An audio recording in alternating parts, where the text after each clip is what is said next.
asirratti jechuudha Ruuttaa fi Abrahaam kinoo haala kanadhaan ija jaalalaatiin wal ilaalanii jechuudha. Baay'ee nama gojumaas isa dhugaa dubbachuudhaaf taanaanii Waaqayyo walitti sinaa deebisu. Ashamaa akkam jirtu hordoftoonni kiyyaa jaalatamtoonnii fi kabajamtoonni isiniin jecha nagaan isiniif haa ta'u. Akkasuma immoo sabskraabii naa godhaa kaaqaalee goosaatiin 14,000 naa guuteeraa. Sabskraabiin naaf hin guutne isiniin hin jenne seeraan guuttadha isiniin jedha. Sinuu na jaalattu akkasin na jaalattan immoo nan beekan isiniin jaaladha. Egaa Abrahaam guyyaa kaleessaa jechuudha bakkee lamatti jechuudha diraamaa hojjechaa oolee buziyyee argitanitti taphatee jechuudha. Gowwoomsa akkatti inni biraa deeme inna dammoo asittis egaa dhufee jira jechuudha. Buziyyee baay'ee wajjin ashoofuu wajjin taphachuu jaalata jechuudha. Yeroo shaaworii na galchitee na dhixxuu laga na geessitee iftuu etteetti tufteetti. Kanaafiyyuu akkattiidhaan mi'aayee akkattiidhaan kanaaf hin jaalatame jedhee dubbachaa ture jechuudha. Egaa ushuushuu isaatti mee tuftee isiniin galle kan inni jechaa ture mee sirriitti dhamme namaa galanna. Baay'ee bakka qalladaa wajjinidhaan ture jechuudha. Dhugaa dubbachuudhaaf ennaan kana argu ani Abrahaamii bakka jechuun iyyuma namaa wacuma namaa seerumaan qabatamuusaa tiriitii ta'uu dhabuusaatu jireenya isaa akkana godhes nan jedhani dhugaa dubbachuudhaaf. Garuu yeroo akkatti ilaalan bichaa baay'ee tokko nama gaddisiisa. Haa ta'u malee deefii fi Ruuttaan egaa dhufaniitu jiru jechuudha. Mee maaliidhaaf wanti inni akkas gochaa jiruu fi namoonni baay'eenis itti namanni isaanii fiqir faana ta'aatoo jiru.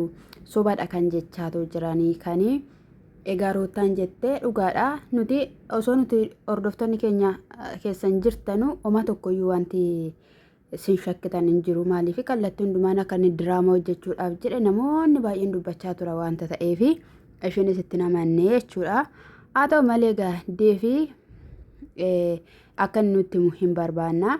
Maaliif akka akkas ta'aatoo jiru maaliidhaan akkana jedhee hin dhufee jechuudha. Gaafa dhufu jalqaba irratti obboleessa sarga nagaa gaafatee washeeqee akkam naguma jedhee manaa saala kanadhaanii ammatees ofitti qabee kinoo akka itti dhaanii jaalalaatiin jarittiin wal ilaaluu eegaltee jechuudha. Ani mee kan na dhibe maalumaafi lapheedhuma hordoftoota keessanii jechuudha. Guyyuma guyyaadhaan sanxaqe gootu maanu tarsaastu mi'aani kan na dhibe jechuudha. Walitti hin deebitanii. Ennaa Ruuttaan laphee cabaa qabaattee gaala kootti nan deebi'a jette Abrahaam hin bi'edha. Ennaa immoo Abrahaam immoo kootti immoo walitti deebinaa immoo jedhee Ruuttaan hin bii jette. Eeshii eessaraan nuti garam taanu akkam taanu. Anammaa dhugaa dubbachuudhaaf taanaan fiqiris nan jaalladha maalitti dhuftee harrabsuun hin danda'u. Ermiyyeenis akkasuma. Anamma ermeellaanii akka ishiin as keessaa baatu qofan barbaadan dhibbaan dhibbatti jechuudha.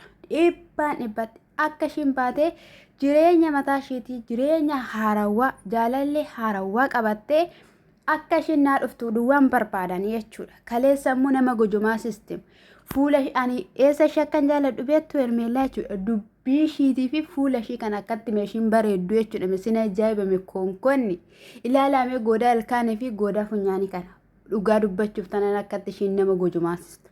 Namni kana baatee jechuudha. Abbaa manaa namaa jala maal fuudha? Amma ermiyyee koo waan tokko si gaafannaa dhiifama wajjin nuti hordoftoonni jechuudha. Mee jechuudha fiqir faana walii ta'aatii. Amma Abrahaamidhaanis jechuudha ani bakka hin barbaadu Abrahaamii jiruu kee jiraadhu bakka durayyuu natti fakkaateen si jaalladhe wanta ta'eef jedhiiti laphee cabaa qabaadhuuti mee gadi jedhaa ofitti qabaati kinoo Ruuttaa faana jiraadhu mucaa kana faana hin booyiniiti mee obsa qabaadhuuti mee kana dhugumatti dubartiidha kana nutti agarsiisi mee ermii dhugaan siin jedhee jechuudha. Innaa amma Ruuttaan silchitti hidhee dadhabdeetoo jirti. Dubbiin akka gaafa duraan ta'u obboloota kiyya. Ruuttaanii jalqaba gaafa ishiin baatee daanii fa'ee bira dhadhu jabaadhu hin dandeessaa modeeliidhaati jedhaniini deebitees immoo kinoo roobeel fa'ee edda bira turte akkasitti jedhan gara waggaa tokkoo fi ji'a 5 dargaggoonni buttaa jira jechuudha. Hin dandeessaa akkas taatame jedhaniini isaan garuu viidiyoo soo mataa isaanii of danda'anii in hojjetatiin jechuudha. Ruuttaaf Abrahaamidhaan hanga dhaatti hojjetanii jireenya Ruuttaa akkas godhanii Ruuttaanis dhugaa jettan ana kana faana maaltu na dadhabsiise jettee isaan dhageessee gaa'elli ishee akkana akka ta'u lakkime anatu irraa dhala godhatee nan isaan mudaasaa osoo hin jedhin itti wakabanii asiin tokko dhaqeet itti wakaba achiin tokko dhaqeet itti wakaba mucaan kan dhageessu wallaaltee Abrahaamidhaan dhiiste. Abrahaam immoo kan Ruutaan dhiiste afaaniin fi hojjaadhaan dhiiste malee lapheen ishii jireenyi ishii jiruun ishii hundumtiyyuu Abrahaamidhaan kan ilaallatudha jechuudha. Osoo Abrahaam irraa garaa kutatteetu ta'e hanga kanaatti imimmaan mu'amtee inni dubartii sadaffaa fidee jira jedhee qalabatiitti godhatee sila inni dhiiste turte Ruutaan jechuudha. Borullee Ruutaan hin dhiistu Abrahaamidhaan jechuudha. Amma gaabbitee ittisa ta'aa ture hundumaaf. Waaqayyo walitti sinaa deebisuu jedha. Fiqir irraa nama abdii guddaan qaba. Akka isheen walitti deebistu akkuma yeroo tokko jechuudha. Abdii guddaan qaban siniin jechuu jaaladha. Achi booddee maalidha anna tole gochaa jirtu mina jedhanii gaafa itti haasa'uu maaliin gochaa jira jennaan maaliin natti fiqiree fiddee fi jennaan anammaa singiliidha jennaanii in maalidha natti wanni itti maal singiliidha jennaan singilii ta'een taa'a jennaan taa'uuna dhoowwanii Ruutaa fi Ermeellaanii achumaaniin immoo isa kana keessa galee fiqir jechuun immoo dubartii gaariidha dubartii cimtuudha jennaan Ruutaan waggaa 7 wajjiniin ture jettee ana faanas turte Ermeellaa faanas turte shinsi bukkee turte yuukaa jechuudha ka Abrahaam amma dhugaa miti kan akkas jechaan jiru faanan turre gaafa sin faana ture garuu isa har'aas isa yeroo darbe hunduma waggaatatti lakkaa'e malee waan ishii faana ture miti jechuudha. Otoo ishii faana tureera ta'e gaalatti galtee ishiin okko jireenya ishee galtee haa ta'uyyuu malee dhala godhatteetti jechuudha fiqiree jechuudha. Kanaaf inni faana hin turre bichaa hin fidate diraamaa sirriitti hojjechuudhaaf inni kun ifa siniif haa ta'u jechuudha malee akkas miti jechuudha. Kanaaf iyyuuti maa jechuu barbaadeenii ba'uuf jirraa akkas ta'uuf jiran inni jedhu sobadha jechuudha. Sanaa booddee waan amma gochaa jirtu dhaabidhaan deebsirratti itti mee jechuudha itti lolee jechuudha bakka garaa isaarraa jechuudha. Maatiin Abrahaamee buziyyees haa ta'utu deefis haa ta'anii akka isaan rakkatan duras nitti meera garatti goran dhaban inni takka Ermeellaa bira dhaqaa takka Ruutaa bira dhaqaa obboleessa isaaniitii maaxanii tokko keessaa bahanii waan godhan dhabanii kanarraatiidhaan kan ka'e hanga sanaatti namoonni isaan arrabsanii jechuudha. Filannoo isaa filachuudhaaf jecha dhaga'uu wanta dideef jechuudha. Inni adamoo akka inni dhaabbatee of hin dhaggeeffannee fi Ruutaanii haadha mucaati. Ermeellaan jaalalleedha. Kanaaf iyyuu Ermeellaan narraa fudhatamee jetti. Ruutaan narraa fudhatamee jetti. Kanarraan kan ka'e mucaan cinqatii keessa gale. Biyyaa baheenanii of dhaggeeffadhaa gaafa inni jedhu hin baatu biyyaadhaanii paaspoortii isaa Lussaniito jiru. Paaspoortiin isaa ammayyuu Ruutiyyee bira jira. Carqii isaas dhaqeen fudhan. Dookimentii minamina jettan Ruutaa bira jira. Ruutiyyee bira jira. Akkattiin kinoo jaalalaatiin jaalattiin wal ilaatti. Arraaburee immoo jechuudha. Hin bareedu namatti tolu dhugaa dubbachuuf. Anillee akka Ruutaa fi akka Ermeellaatti mataa qabadha jedheen qucuucuu sa'aatii meeqa nama ganama kana. Dadhabee naan inni akka dhaala kunoo. Tambalaan irra sini kaa'u kanadhaan walitti qabee jechuudha. Dirqama walitti naa qabame jechuudha. Kanaaf iyyuu maal hojii bareeddaa maal hojii chapstick dibattas waan hin jedhuuf anamma carqee haaraa uffadheet beekusuma kushira keessatti hin jooru na viidiyoo hojjedha malee dhugaa dubbachuuf taanaan bakka oolan irra iddoo bulantu caala akkuma jedhan sana. Sadhaan.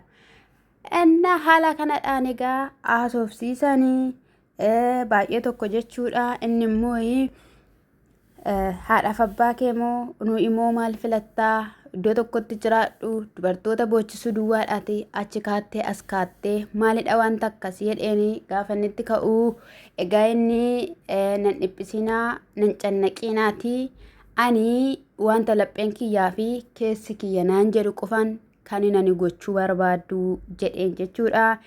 Ermiyyeenis illee guyyaa kaleessaa gaa Happy birthday ishee kabajattee jirti baga geesse siin jenna qaalii baga geesse bagattiidhaan si ga'ee waggoonni kee afanii waggoota eebbaa waggoota milkaa'inaa waggoota gaa'ela waggoota dhalaa siif haa ta'u garuu Abrahaam faana miti.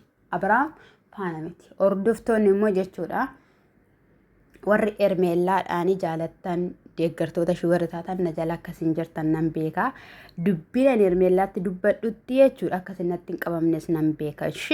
Ishumaaf jechadha jechuudha. Kuni ishiin fayyadu wanta ta'eef jechadha. Kanarraatiin kan hafe kanaa booddee ani qaxxi godheen seera qabeessan akka intala Oromoo tokkotti irraa hojjedha malee ani Ruutaa maraattee Abiraam maraate wanta akkasii ana bira Ibilish akkas godhe wanti jedhamu tokko illee hin jiru. Kunoo Abirahaam tooftaa nuti tooftessee diraamaa irratti hojjetee Ruutaatti diraamaa hojjetee Ruutaan iyyuu nama biraa fakkaattee inni nama biraa fakkaatee ji'a tokkoof dujaan jessee nu maraachee kunoo amma diraamaa isa hojjechuutti taa'e jechuudha. Garuu dhugaa dubbachuudhaaf ani baay'ee tokkoon gammadee sanni bursiyyee faan hojjete fa'iimu. Dhugaa dubbachuuf ani baay'ee tokkoon gammadeen kolfeen siniin jechuu mee jaalladha. Natti tole baqa akkasumattidhaan jechuudha. Na warri tiktookii immoo basmaa irraa kukkutanii iddoo isaan hojjetanii midhaamina jedhanitti leellisanitti ani maraataadhaan maaliitiin jedhe dhugaa dubbachuudhaaf. Na ishii ifaan ammoo qalladuu taphachuu kana baqa yaada wal jijjiiruu kan inni barbaadu. እና ኢፋንስ immoo Hermeellaadhaan haasofsiiseera. Hermeellaadhaan kan inni haasofsiise jalqaba isaayyuu kan hundumaa godhe ishiidha. Dubartoonni yoo dhufanii hin deemu turanii kan akka kee jireenya Abiraam keessa dhaabbate hin jiru. Kanaaf baay'inaan jechaanii ture isa kana dhiisee obboleessa kee gurfadhu waan na waqqasiin jechaadha kan ishiin turte. Hin barbaachisu jaalala isa jettu kana achi fuudhite achi deemee akka tiboochi dura sitti waan ture. Isa kanaaf ati immoo dhaga'uu diddeetta nama dhaga'uu miti wanta ta'eef bakkee Abiraam hin gahin jechaanidha jechuudha. Omtuu mee dirqama ta'eeti malee mee dhugaan sinin jedhe dirqamatti ta'ee waanuma Abiraam baqa akkas ta'aa jiruudhaaf maatiin tokkoon isaaniiyyuu simatanidha malee isaanii gaa'ela isaa duraatiin jechuudha kan isaanii Abiraamidhaan jaalatan yookiin immoo Abiraamidhaan barbaadaa yoo jiranii jechuudha. Ana akka kiyyaatti taa'anii tasgabbiidhaan mee namni walitti dhufee kunoo jajjabootuma warrumti jedhan obboloonni numti jajjaboo gaa'ela keessa walitti dhufanii Hermeellaas teessisanii Abiraamis Ruutaas teessisanii Hermeellaa gorsanii Abiraamis gorsanii isa biraanis immoo bakka gara amantii isaaniitti adeemanii kadhanni ta'ee fi gorsaan osoo gaa'ela isaaniitti deebi'an. Silaa namni bara kanaa immoo dhaloonni bara kanaa immoo yoo ati waan tokko lakmiin fedhume jette bakkee biraas geessu jechuudha. Sirratti waan hin taane hojjetu jechuudha. Ilaalamee eeluu jechuudha dhugaa dubbachuuf jechuudha. Kaleessa akka ishiin garaa kun na nyaattee na boochifte isinitti himuu hin danda'u. Maal ta'een akkas ta'eera taanaan ani waan baay'ee balleesseera kaa jettee yaabis maal fuuna dhuftee maal barbaacha dhuftee aniifati gargar baanee turreettee jechuudha mucayyoon hanga sanaatti jechuudha. Garuu wanti namni namarratti hojjete yeroo muraasaaf malee namarraa hiikamu jechuudha. Kanaaf dheebuu fi beelli dhaloota baay'ee jechuudha. Ruutaa fi Abirahaam akka walitti deebi'anidha jechuudha. Hermeellaan immoo jireenya mataa isheetii jiruu mataa isheetii kan danda'e haarawaa ta'e akka ishiin jiraattudha. Kan baay'een namaa jechaa jiru jechuudha. Yoo wallaalaa tokko ta'e irraatiin kan hafe jechuudha. Isa kanatti Hermeellaa hin deeggaru. Of dandeessee jiruu mataa isheetii jaalallee mataa isheetii baafattee gaafa ishiin dhufte kan uffata aadaa Oromoo uffatee shuphisu kibbii kana keessa aanaadha. Badawee jechuudha. Innasa kanadha isin jechuun jaaladha. Kanaaf fataayeedha. Sinan jaaladha sinan kabajaa ammalleetii jechuudha. Subscribe laayikii naa gochuun na jala. Sinin jedha.